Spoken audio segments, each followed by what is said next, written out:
A couple of friends who love the movie uh, National Lampoon's Christmas Vacation, and I don't. If you know me, you would know why I don't like it. I don't like movies where disaster happens.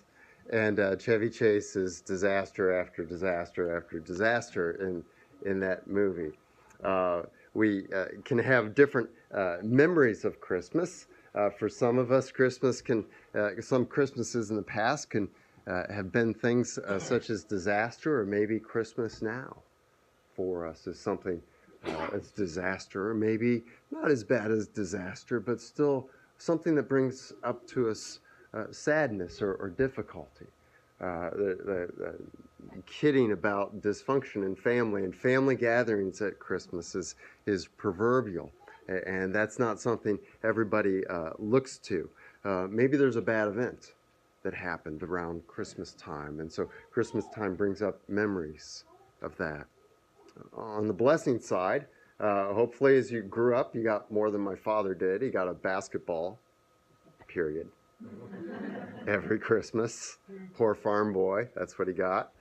But you probably have memories greater than that of different things you got, and maybe a particular Christmas where you got something you really enjoyed. Maybe you like the food a lot, or just the memories of going to bed and waking up. And in my house, Santa left the stocking that used to be by the fireplace at the end of my bed.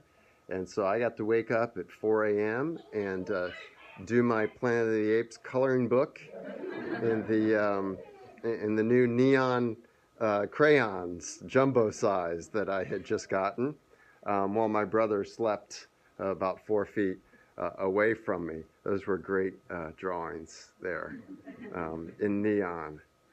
I think one of my favorite gifts that I ever got was not a Red Ryder BB gun, but yes, cool. My best friend from 3rd to 5th grade, his dad actually raced cars. We lived in upstate New York, and I took me down there a couple of times where his dad would race at Lime Rock and Watkins Glen. I went to Watkins Glen a couple of times, and he had an E-production car, which was kind of slow but above street level. It was an old 1950s bathtub Porsche that they called that. He kept it in his garage, and we knew as kids playing in that garage, we were never to get near that car because he attended to every nick on that thing. But he got me involved in interest in racing. And I think this is the one I got one year, but it may have been this one here.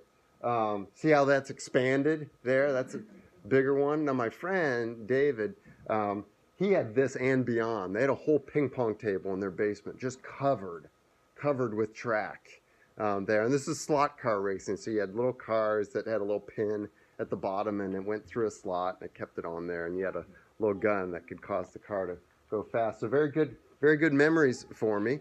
Now, if you're maybe my age or a little bit older, that's the second half century people there, you know the joke about the bad gifts you could get or what you were threatened to get. What were you threatened to get as? That's right. So there we go. A lump of coal. And I was barely in the age to understand that. Nobody fired up their houses anymore or heated their houses with coal. But that's a lump of coal there. Or maybe you got something like this from your aunt, right? We just watched this movie last Friday.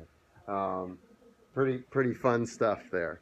But the first Christmas as well, like our Christmases now, can be blessing or disaster. The first Christmas can be that too for people.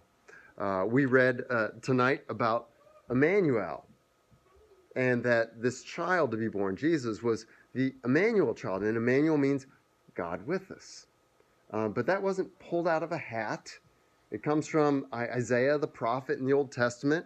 And he was going to a king of Israel, of Judah, in the southern kingdom in Jerusalem, named Ahaz. And Ahaz had two kings from the north who were coming down to attack him. And so God sent a prophet to Ahaz the king and said, I will be with you, Ahaz, but you must trust me. You must trust me to be delivered from these two kings. And if you do, these kings will be like nothing in a couple of years. And there's a child that's going to be born that will be assigned to you of some kind. And if you trust me, by the time this child is old enough to have been weaned, these two kings will be no more. They won't be ruling their kingdoms anymore. And you'll have this child to be born of this woman, this child that wasn't there yet, that would be known as this Immanuel child that Ahaz could know as he looked at this child. Yeah, I remember that when I trusted the Lord, when I looked to him for deliverance and salvation. When I looked to him, that I remember God was with us then, and he delivered us from those two kings. Now, the unfortunate thing is Ahaz doesn't trust in the Lord. He thinks that he can handle these two kings on his own, and he doesn't turn to the Lord, and he stays worshiping other things and not paying attention to the Lord and his word and his prophets. And Ahaz, in fact, is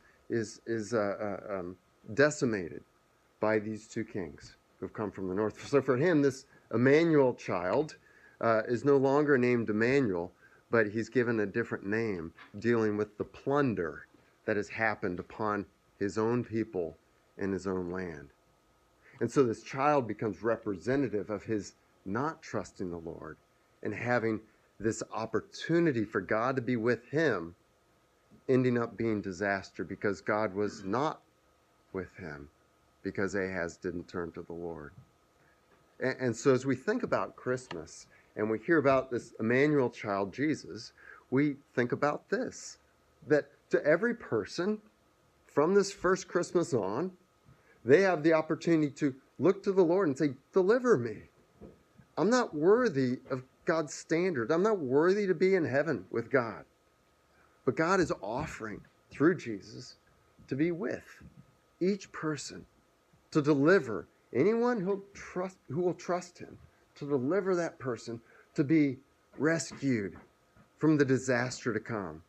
And if you're like me, which you probably are, you know as you look honestly at yourself and don't have to admit anything to anybody that you've done plenty of things wrong. If you look at even a single day, you know that that's the case, that you haven't loved your neighbor as yourself. And so this news of the Immanuel child, of Jesus, is one, as we read, has come to save his people from their sins. That opportunity is there for each person today, for each one of us today. Do we trust in this opportunity that God gives us in giving Jesus, this Immanuel child, born of a virgin, to the world? Do we trust in that Immanuel child to deliver us when we die? Or do we think we're good enough? That's what Ahaz thought. And it ended up being disaster for him. And so God gives us this message at Christmas time. Each year he reminds us of this message each time this year, that Christmas, that is Jesus coming to the earth, can either mean blessing or disaster for anybody. And God offers blessing to anyone who will turn to him, Jesus, for deliverance. Let's pray.